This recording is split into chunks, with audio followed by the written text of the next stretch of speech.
A alegria do encontro é o amor na convivência, é o fortalecimento dos laços, é a celebração de tudo, é a união das pessoas, é o encontro dos corpos, é a junção das gentes.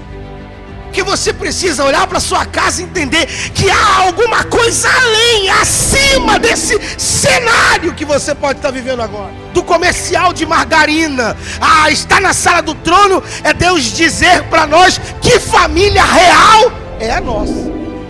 Bem, falta clareza dos fatos. Ela acende o candeeiro sem medo do que a luz vai trazer. Podendo falar aos irmãos, eu agradeço a pastor Marcos, ao Ministério de Família, por esse convite. É sempre bom estar em Caetés. O pastor José Mário tem nos cuidado de nós ao longo de muito tempo, e a gente se sente em casa aqui, né? E é muito bom estar aqui, podendo ministrar a palavra. Eu já justifico que a ausência lá da minha esposa, do meu filho, a gente está ainda num período de luto lá em casa, né? Não tem nem um mês que o nosso sogro faleceu, e a minha esposa está, obviamente, precisando de um tempo. Mas o Senhor tem sustentado a nossa casa e nos dado a condição necessária para seguir no caminho, fazendo assim a sua vontade. Queridos, eu quero ler um texto com você, que está em Lucas no capítulo 15. Lucas capítulo 15, para a nossa mensagem dessa noite. Esse capítulo você conhece. É um texto muito conhecido, e eu quero que você procure o verso de número 8 do capítulo 15 de Lucas, e aí é que a gente vai se pensar aí nesse primeiro dia. Lucas capítulo 15, verso 8, diz assim: a qual a mulher que, tendo 10 dracmas, se perde uma dracma, não acende a candeia, e varre a casa, e busca com diligência até achar. E, achando-a, convoca as amigas e vizinhas, dizendo: alegrai-vos comigo, porque já achei a dracma perdida. Assim vos digo que há alegria diante dos anjos de Deus por um pecador que se arrepende. Poder assentar. Esse texto o Senhor colocou no meu coração, e eu sei que a gente está pensando aqui a ideia da minha família na sala do trono. E eu queria usar esse texto para a gente conversar um pouquinho sobre esse tema central. É claro que é extremamente provocativo eu ler o texto que está registrado entre as 3 parábolas do Dr. Lucas. Eu diria que o capítulo 15 é o capítulo dos perdidos, porque aqui Jesus toma o tempo falando do filho que se foi, da ovelha que se perde e também da dracma que se perde em casa.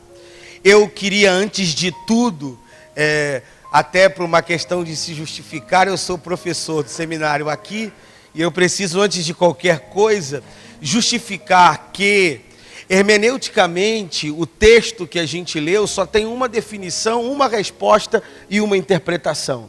O que eu vou fazer aqui, no tempo em que eu vou pregar, é uma aplicação e, sobretudo, algumas reflexões e uma adaptação ao tema da família. Mas, de fato, a parábola da dracma trata exclusivamente do amor de Deus pelos homens e mulheres que pecaram e que precisam ser salvas.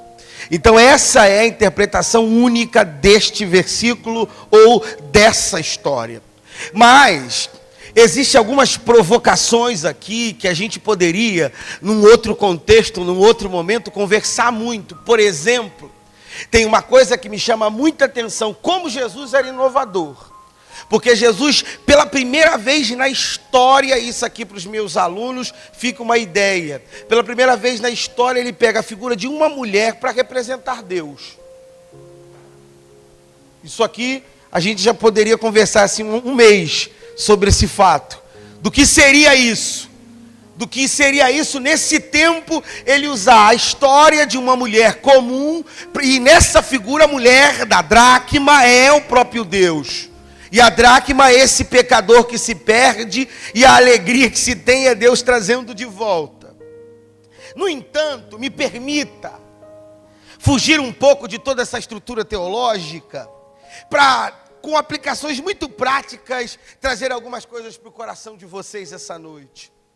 Nós estamos diante de um texto, ou melhor, de uma história que, sobretudo, é a representação de uma família e de uma estrutura comum da Palestina daquele tempo. Jesus não está fazendo ou contando uma história longe da realidade ou apenas conjecturando. Ele está olhando para a realidade. A parábola tem uma conexão com o tempo presente. E olhando para a realidade, lembrando de uma mulher comum, lembrando do que seria essa relação, ou quando alguém queria pedir uma mulher em casamento, lembrando que essa dracma, que essa moeda, tanto era símbolo de aliança, quanto era símbolo de sobrevivência. Jesus está então dizendo que essa mulher, ao perder, ele faz um questionamento. Essa mulher, quando perde a dracma, quais são as ações que ela tem? Quais são as questões que ela faz? Ou quais são os caminhos que ela toma na medida que ela se dá conta que essa dracma se perde? Eram 10, ela perde uma. Mas o que ela faz? O texto vai dizer que de imediato ela acende o candeeiro. Acendendo o candeeiro, ela vai procurar. Procurando, ela vai varrer. Varrer, ela vai buscar. E eu queria que você se atentasse a esses detalhes, porque eu vou me ater a eles. Ela vai buscar, e aí o texto é categórico. O texto diz: buscar diligentemente até encontrar. Quando ela faz isso e ela encontrou, ela não perdeu as 10, ela perdeu uma, e ela encontra, então ela chama todo mundo: vamos fazer festa, vamos celebrar, vamos se alegrar, vamos, porque eu encontrei aquilo que eu estava procurando. Quando eu li esse texto, e é um texto que a gente conhece, eu penso que esse texto tem muito a ver com a história da nossa casa. E eu já te digo que há muitos desafios para a gente pensar essa noite. A primeira coisa que eu queria ainda destacar é que, qual é o ponto máximo? Qual é o ponto máximo que o texto traz para nós? E que parece que, se tratando de família, a gente precisa olhar com cuidado. E se tratando de a gente estar na sala do trono, que é a sala de Deus, a gente precisa entender que estar diante de Deus é estar desnudado diante dele. Estar diante de Deus pressupõe que todas as nossas fragilidades estarão expostas naquele lugar. Estar diante de Deus na sala do trono pressupõe que não há fotografia, não há máscara, não há família do comercial de margarina. Estar na sala do trono é Deus dizer para nós que família real é a nossa.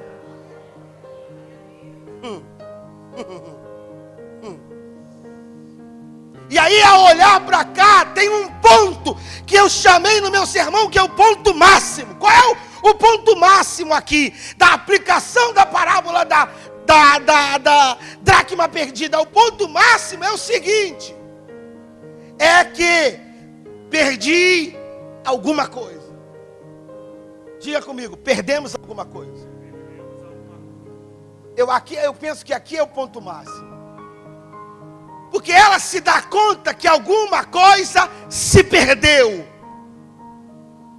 Ela se dá conta que alguma coisa não está mais no lugar de antes. Bem, o que eu chamei de ponto máximo é de fato máximo, porque a gente precisa constantemente fazer essa análise profunda, porque de tempo em tempo nós estamos perdendo coisas. E às vezes é nesse lugar onde nós estamos sendo altamente expostos à santidade de Deus, que Deus vai gerar em nós uma consciência profunda. E a primeira consciência profunda é essa: nós perdemos alguma coisa.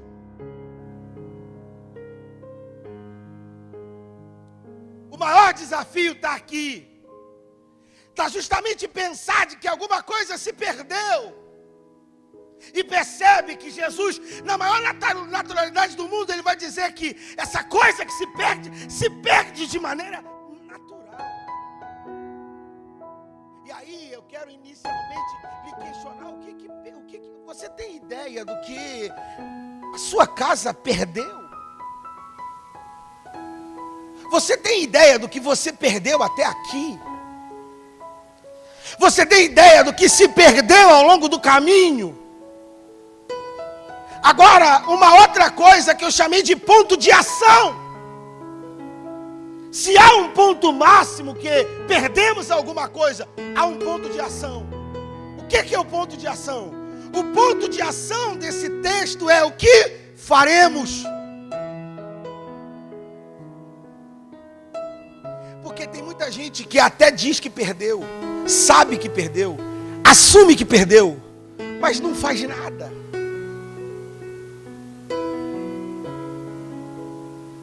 Só que a mulher, ao se dar conta que uma dracma, isso aqui é muito. Porque ela se dá conta que uma dracma se perde, ela parou tudo. Ela deu um time na agenda e disse: a gente precisa procurar o que perdeu, porque não dá para seguir sem isso. O nosso maior problema é que a gente vai até o limite o tempo inteiro. A gente tem dificuldade para parar quando a gente percebe que alguma coisa não está muito boa. E aí a gente resolve parar quando o casamento não dá mais para fazer nada. Resolve parar quando o filho já está altamente perdido. Resolve parar quando a casa já está destroçada. Olha aqui, mais do que olhar para a sua casa e dizer está faltando alguma coisa, Deus está esperando você fazer alguma coisa. Se perder a consciência de que algo se perdeu, ok, mas o ponto de ação, o que é que nós vamos fazer? Bem, essa mulher disse: eu vou procurar até encontrar. Enquanto eu não encontrar, eu não paro. Enquanto eu não encontrar, eu não desisto. Enquanto eu não achar, eu não paro.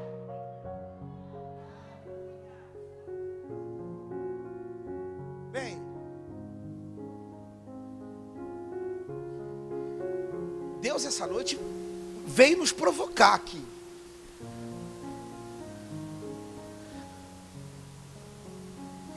Nos provocar sobre o que a gente sabe que se foi. E nos provocar sobre o que a gente está fazendo com aquilo que a gente perdeu. E quem sabe tem gente aqui que já desistiu, mas nem procurou. Tem gente aqui que de repente está dizendo assim: eu não quero mais, mas nem procurou.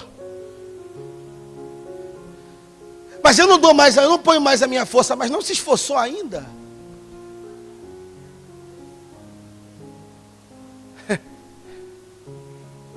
Perceba que o texto tem 2 pontos. Eu ainda estou aqui introduzindo a coisa. Agora vamos ver o seguinte. Eu disse que a máxima é pensar o que nós perdemos. O ponto de ação é o que nós faremos. Vamos buscar até encontrar. Então o que a mulher fez e o que nós precisamos fazer nesse lugar onde a gente está? Olha o que o texto diz. Hoje à noite é dia a gente ser desafiado. Vejamos então o que a mulher fez para recuperar a moeda. O texto vai, eu vou destacar algumas coisas. Então a mulher acende o quê? Acende o quê? Acende a candeia. Sabe por que a mulher acende a candeia? A mulher acende a candeia porque Joel, não basta só a gente saber que perdeu alguma coisa e nem se levantar para fazer alguma coisa. A gente precisa ter clareza dos fatos.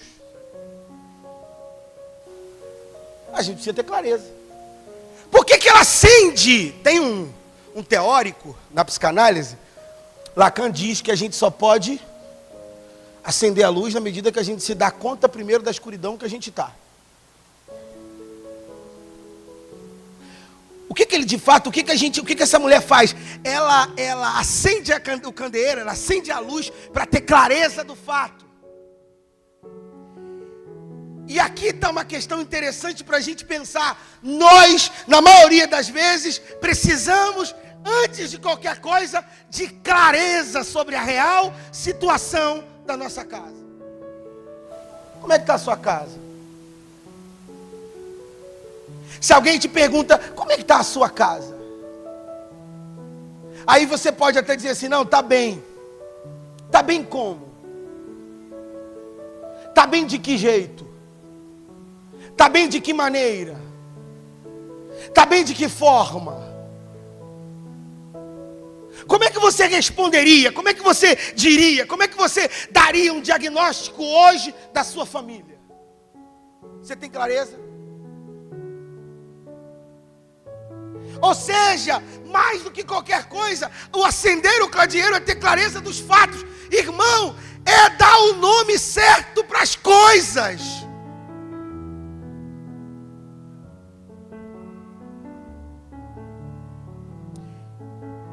Eu costumo dizer aos meus pacientes, eu sou psicanalista clínico, e eu digo para eles que quando a gente consegue dar o nome certo para as coisas, a gente consegue tratar melhor. Enquanto você está sentindo uma coisa que você está dizendo assim, eu não sei o que é isso. O que você está sentindo? Eu não sei o que é uma coisa aqui. Agora quando você diz assim, o que eu estou sentindo é isso aqui. Não é isso no médico? Está sentindo o quê? Dor de cabeça. Toma remédio. Estou sentindo dor no joelho. Você vai fazer isso aqui. Eu estou sentindo dor, é coluna, Cris. Você vai tomar isso aqui. O que está doendo? A garganta está... então isso aqui. Ou seja, na medida que você consegue entender e dizer o que você tem, você consegue tratar o que você tem. Qual é o grande problema? Na maioria das vezes, é que essa falta de clareza nos toma e a gente não quer saber, não quer nomear, não quer entender, não quer perceber e, sobretudo, não quer ver a real situação que está aquilo que a gente chama de casa. Bem, falta clareza dos fatos. Ela acende o candeeiro sem medo do que a luz vai trazer.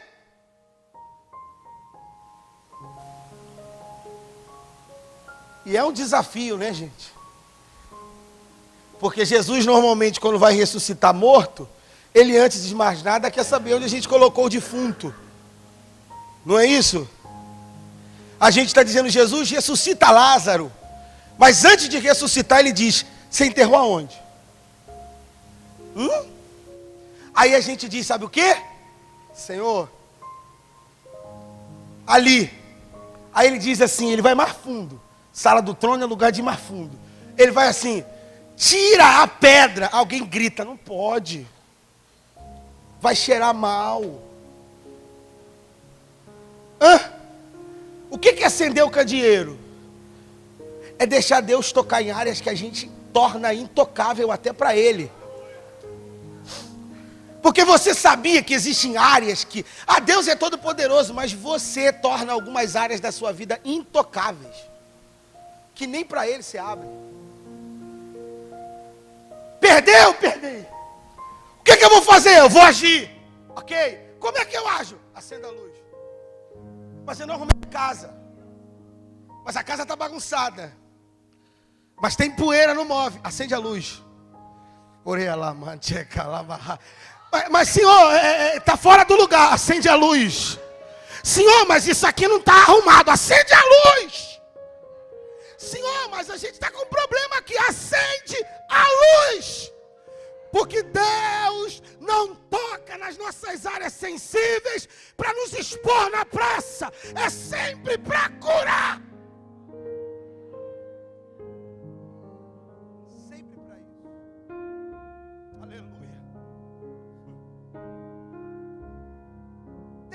clareza dos fatos, é dar os nomes que as coisas precisam ter. Irmão, não está bom, não está bom. A relação com os filhos não está boa, não está boa. Você está com problemas no casamento? Você está com problemas no casamento. Você está com dificuldade de comunicação? É esse o nome, você está com dificuldade de comunicação. Você está vivendo uma crise financeira? É isso que você precisa dizer. Não adianta tamponar, não adianta disfarçar, não adianta criar, não adianta fingir, não adianta maquiar, não adianta mascarar, não adianta nada. Porque o que Deus está querendo é que você acenda a luz.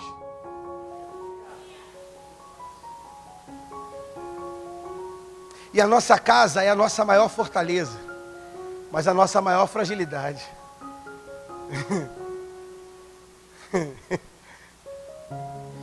Ela, para poder viver isso, ela vai acender a luz. E acender a luz é ter clareza dos fatos. Acender a luz é ampliar a visão. Porque existem coisas que você só não está vendo porque você não acendeu a luz ainda. Existem coisas que você não está percebendo porque você ainda não teve coragem de ir pegar o candeeiro. E você está dizendo assim, oh, mas eu preciso de visão. Ele está dizendo, filho, é simples, acende aí. E às vezes falta para nós, e às vezes a gente se dá conta, ou a gente vai ver determinadas coisas, a gente fala assim, oh, aonde eu estava, o que estava acontecendo quando isso aqui se deu. Eu me perdi tanto, as coisas saíram tanto do lugar, eu fui tão longe. Parece que não tem mais jeito, forma, maneira de dar conta disso aqui. De repente o que você está precisando é ampliar a tua visão sobre a tua casa. E ter um olhar maior. Tem um texto do Antigo Testamento, de um menino que vai na janela depois de uma noite, e ele fica assustado e diz para o profeta, acorda aí, porque tem carros e cavaleiros cercando a casa. O profeta levanta, acredito que bastante chateado, porque estava dormindo, e o cara acorda ele, e diz, Senhor, abre os olhos desse moço, porque ele estava vendo além daquilo ali.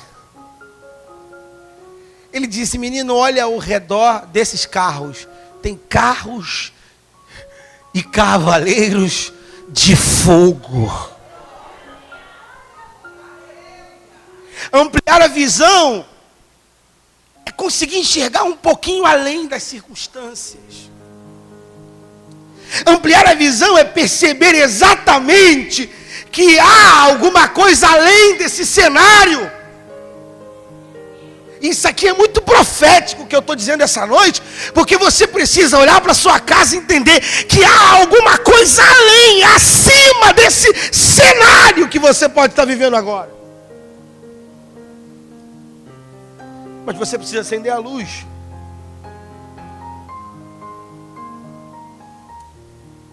E aí eu escrevi uma coisa aqui no meu sermão, enquanto nós estivermos, isso aqui é muito sério, gente. Mas enquanto nós estivermos na escuridão da normalidade, nós não vamos encontrar as moedas perdidas. Quem sabe o problema é que você ainda continua na escuridão da normalidade. Está tudo bem. Está tudo tranquilo, né? Está tudo maravilhoso. E eu costumo dizer, eu não acredito que Deus, eu não creio num Deus determinista. Mas eu penso que algumas coisas acontecem para mexer com a gente. Eu acho que algumas coisas acontecem para movimentar as águas. Porque essa casa está parada demais, gente. Tá não? A tua casa está parada demais, não está não? Não está monótona demais, não? Está tudo a mesma coisa? A mesma rotina? Os mesmos programas? As mesmas conversas? Os mesmos horários? Nada acontece? É tudo a mesma coisa? Você já sabe o cardápio da semana.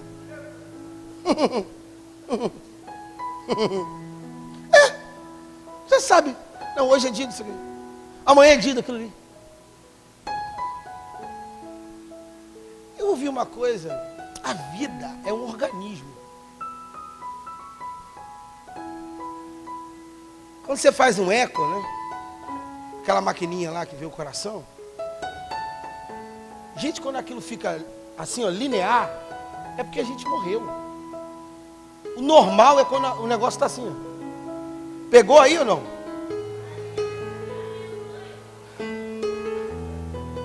Tem gente vivo querendo o normal de morto. Segura que eu estou profetizando aí, vai. Não. Não, linear não, linear não. Linear é utopia. Linear é uma idealização ilusória, frustrante. A vida é altos e baixos. É programas que às vezes não dão certo. É idas que às vezes não acontecem. É situações que chegam de repente. Bem, mas isso é aquilo e outra. Eu acho que você e eu deveríamos olhar essas coisas como uma oportunidade para Deus trazer a gente para um nível maior e mais perto. Porque toda vez que eu olho para o texto bíblico, eu vejo Deus mexendo com coisas para mexer com o povo. A gente precisa romper com a escuridão da normalidade. Quer ver um texto? Atos 8. A igreja estava lá feliz da vida. Uma beleza. Todo domingo, cantando, adorando, congresso, festa, culto, aleluia, pregação, e a bênção. E o Espírito dizendo assim: vocês têm que sair. Vocês precisam sair. Jerusalém, Judéia e Samaria. Vocês precisam ir. Não, Senhor, tá bom demais aqui. E a vida normal. Aí Jesus foi lá e conversou com um amigo dele, um tal de Saulo. Disse: Saulo, você está afim de bagunçar a vida de um bom de crente normal? Tá, Saulinho. Estou aqui às ordens. Eu sou zeloso. Amo o Senhor. Então Saulo pegou uma carta e foi fazer carinho em crente, irmão. Era muito carinho. Beijava as velhinhas. O pau quebrou, meu. Nem para mulher grávida sobrou. O pau quebrou. Pau. Prende um, bate no outro, mata um, arrepia outro. Pá! O que aconteceu? Eles entregaram a carta. Está aqui, pastor, estou indo embora. Porque eu queria viver na escuridão da normalidade, eu vou largar tudo. Foi isso? Atos 8:4, o texto diz que eles saíram anunciando a boa nova. Irmão, tem hora que a nossa casa está assim, uma água parada. Aí alguns Saulos se levantam. Para quê?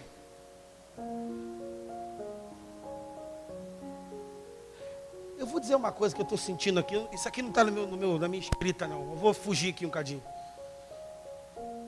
Com quem que o seu filho vai aprender sobre guerra espiritual?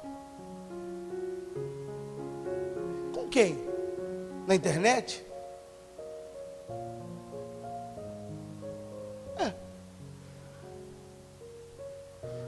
Lembra lá do Gideão? Deus falou: eu quero você, Gideão. Eu quero você. Vamos embora. Gideão falou: tudo bem, Senhor, eu vou. Aí Deus falou assim: mas só um detalhe. Lá na casa do teu pai tem um altar a esse Deus que você vai derrubar na praça. Começa em casa primeiro.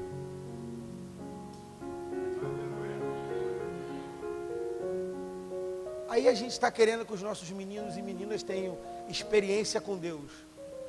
Você e seu marido vivem lutas espirituais. Você não chama esse moleque para orar junto? Ele não sabe que você está na maior prova orando, porque você está vivendo um momento financeiro terrível. Vamos supor assim, um exemplo. Aí você está com a mulher orando todo dia, aquele horário, e o bonito está dormindo.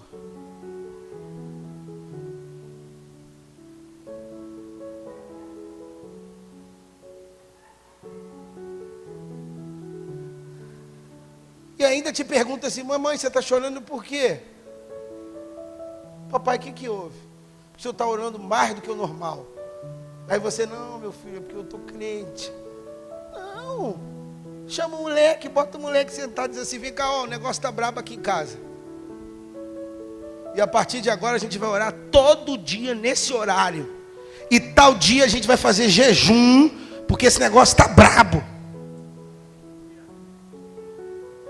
Sabe o que é isso? Não é obrigar não, mas é participar ele do que é uma guerra espiritual. Porque aí a gente chega na igreja e fica chateado porque os adolescentes, por exemplo, de repente, esses meninos não têm experiência com Deus, mas vão ter como? Aqui?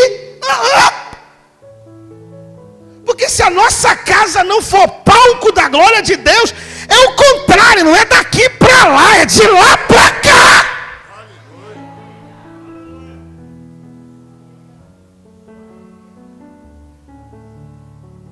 Se o exercício fosse de lá para cá, aqui a gente teria menos problema. Isso, não estou falando, eu estou falando desse envolvimento, dessa vida. As experiências espirituais precisam ocorrer em casa. E as pessoas que estão lá precisam saber. Porque depois que a coisa acontece, você vai dizer: Deus ouviu a nossa oração. Aí esse filho teu, amanhã está um adulto e vai dizer: eu não paro de orar, porque eu lembro de papai orando, eu orando com ele, e eu vi Deus abrindo, vi Deus fazendo, vi Deus operando, vi Deus respondendo, vi Deus, eu vi. Olha lá isso. A gente precisa acender o candeeiro. Segunda coisa, além de acender o candeeiro, o que a gente precisa? Varrer a casa com cuidado. Varrer com cuidado. E aí, varrer com cuidado é uma coisa interessante. Porque o que é varrer com cuidado? A casa que Jesus está simbolizando, era a casa na Palestina, não tinha porcelanato, nem granizo, nem piso. Era uma casa que possivelmente eram com as pedras e tinha vários vãos em torno no chão, que ficava muita sujeira. A vassoura não era de piaçaba, era aquela vassoura com aquelas de palha, aquela vassoura ali, não era. E ela possivelmente não é o símbolo de uma mulher rica, é o símbolo de uma mulher muito pobre, porque a dracma simboliza tanto a aliança do casamento quanto a sobrevivência. E não era uma dracma de ouro, de pérola, não. Era uma dracma de um valor considerável. Mas nessa história que Jesus está contando, ele não está simbolizando uma mulher super rica, nem uma dracma muito valiosa. Ele está simbolizando uma moeda comum, que simboliza tanto a aliança do noivado, quanto a moeda para se comprar o que se come. E ela vai varrer com cuidado. E aí é legal. Porque o que é varrer com cuidado? Varrer com cuidado é separar o lixo daquilo que tem valor.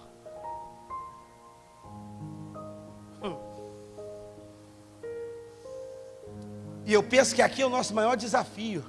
Lá em casa a gente tem um corredor, né? Casa que tem corredor é até legal, é fácil para se varrer com cuidado. Porque normalmente a gente pega tudo que está nos cômodos e joga onde? Joga no corredor. E aí no corredor é a hora que você vai... Isso aqui não, isso aqui não, isso aqui não. Não é assim, gente? Isso aqui não, isso aqui não. E isso aqui estava aqui. Quanto tempo? Não é assim? Aquela moeda, aquele brinco, não sei, que você perdeu há 300 anos, aí você varreu. Achei. Porque isso aqui é mistério, né? Porque tem coisas que a gente tem que acender a luz, mas para encontrar tem que varrer. Perceba como é que essa coisa de movimentar o ambiente, não é, eu acendo a luz, olho, vejo. Se não for o suficiente, eu vou varrer. Eu vou varrendo, mas eu vou varrendo com cuidado. Porque quando eu varro com cuidado, eu entendo que esse é o processo mais pertinente na busca daquilo que se perdeu.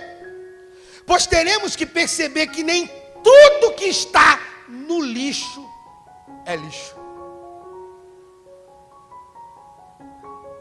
Varrer com cuidado é sim se colocar nesse lugar, entender? Peraí, não dá para jogar tudo fora. Peraí, não dá para abrir mão de tudo. Peraí, não dá para não dá simplesmente para juntar tudo e acabou.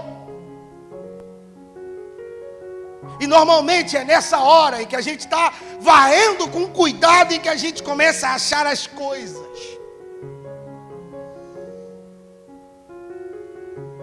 Qual foi a última vez que você varreu a sua família? Com cuidado. Não com pressa. Não correndo, mas com cuidado. Qual foi a última vez que você pegou a vassoura do cuidado para dizer assim, deixa eu dar uma varrida aqui? Não para jogar o lixo fora, mas para separar o que ainda tem de valor, que de repente está misturado no meio do lixo. Varrer cuidadosamente pressupõe isso. Mas sim, por mais difícil que seja, essa é a hora e esse é o momento de achar coisas.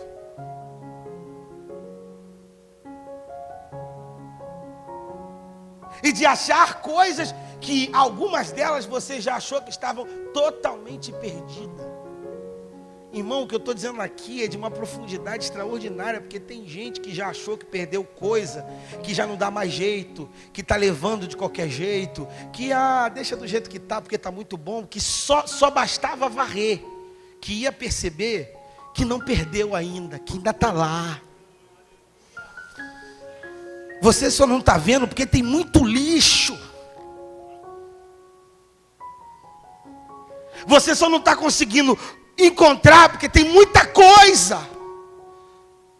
Joga para o corredor. Para um tempo olhando. Porque o Espírito Santo de Deus vai fazer você ver. A sua casa não pode se perder.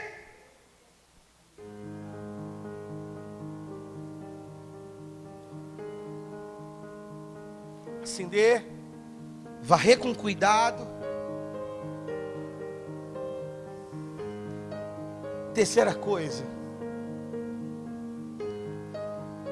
Eu peguei algumas palavras do próprio texto. Acendeu, varreu, e aí o texto diz assim, Ramon: buscou com diligência. Acende a luz, varre e acha coisas no lixo. Mas o que seria buscar com diligência? Buscar com diligência é você procurar com tanto cuidado, e aí isso aqui, para não perder mais coisas. Buscar com diligência é procurar sem perder mais coisas. Porque ela não perdeu as 10 dracmas, perdeu uma. Mas ela está buscando com diligência para não perder mais nada. Aí é a hora de a gente ter o cuidado na procura. Porque às vezes a gente está procurando uma coisa, mas e não está se dando conta que está perdendo outras. A busca com a diligência é você sim procurar o que se perdeu, mas guardar aquilo que você ainda tem.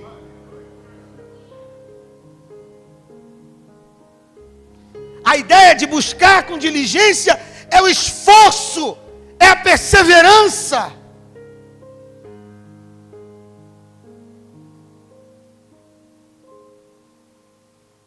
É a observação detalhada de cada coisa, de cada canto e de cada situação. É o olhar apurado para a sua casa.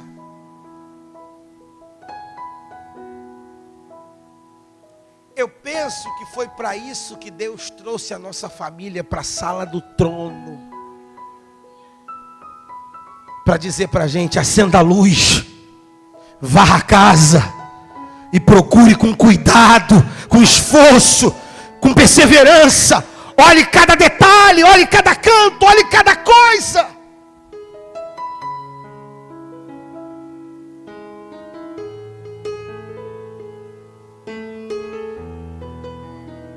Aleluia. Aleluia. O nosso desafio é, de fato, entender essa busca e o cuidado para que então não se perca absolutamente nada. Por fim, tem uma coisa que não pode faltar em casa e que está aqui na história, que é o que eu chamei, Ramon, de alegria do encontro.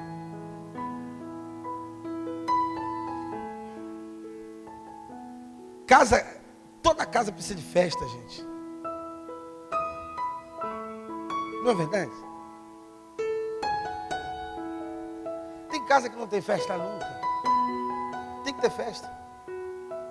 Qual foi a última vez que teve festa na tua casa? Casa tem que ter festa. Casa tem que ter celebração. Porque do mesmo tempo que você ensina, quando você se reúne para o aperto, para a luta, você ensina quando você pula, salta e dá glória a Deus na hora da festa. Essa mulher disse: peraí, eu vou acender a luz, eu vou procurar. Encontrei. Chama a amiga, chama a vizinha, chama todo mundo. Vamos fazer o quê? Vamos fazer festa. A sala do trono é lugar de festa. Porque a festa é o lugar dos laços celebrativos. Como é bom encontrar. Como é bom voltar a ter o sentimento de completude. Como é bom saber que as coisas voltaram para o lugar. Como é bom saber que Deus pôs em ordem aquilo que estava na desordem. Como é bom saber que eu pensei que tinha acabado e o Senhor colocou uma vírgula e restaurou. Como é bom saber que eu estava acabado, mas Ele me pôs de pé. Como é bom saber.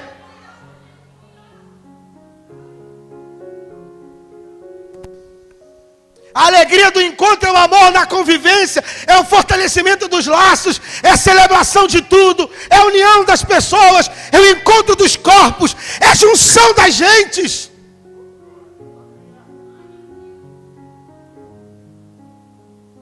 E isso não pode faltar nunca em casa.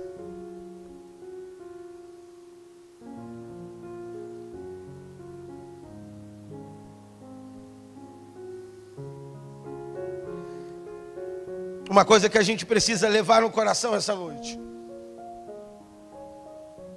é que, de maneira clara, nós precisamos entender que, em relação à nossa casa, a nossa postura precisará ser sempre essa: acender luz, varrer, buscar e se alegrar.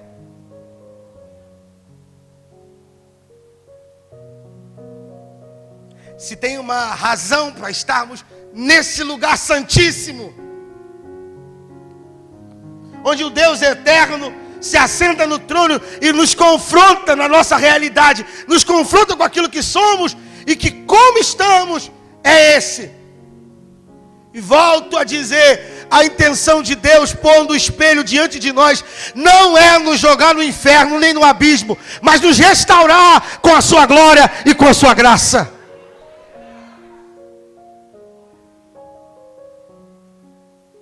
Mais do que você sair desse culto pensando: nossa, como o Senhor tocou, falou, como foi delicado, como foi tocante, como as coisas ficaram apertadas naquele culto, naquele primeiro dia. Mais do que isso, é você entender que esse tempo é um ato de misericórdia de Deus, para que você tenha a vida restaurada, a casa restaurada, e para aquilo que se perdeu, se erga outra vez.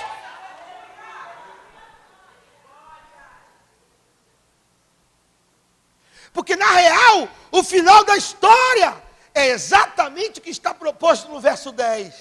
A alegria no céu. A alegria no céu. A alegria no céu.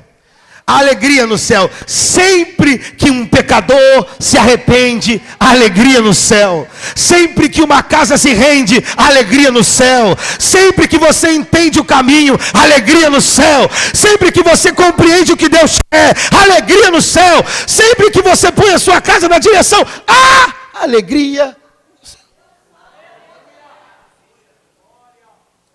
Eu queria convidar você a ficar em pé.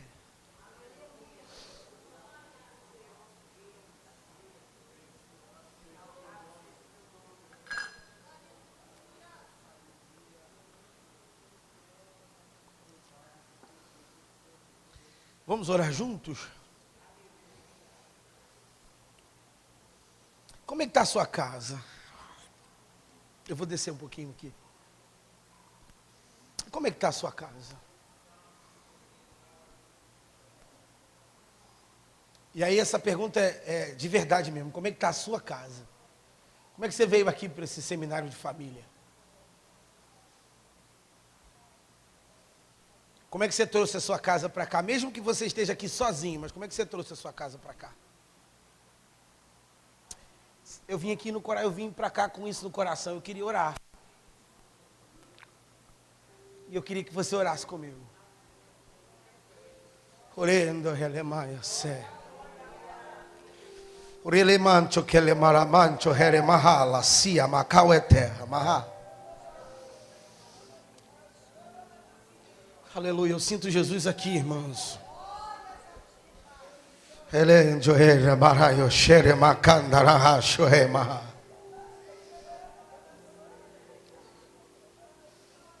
Aleluias. E eu queria convidar você a já falar da sua família agora. Começa a falar com Deus sobre a sua casa e dizer: Senhor,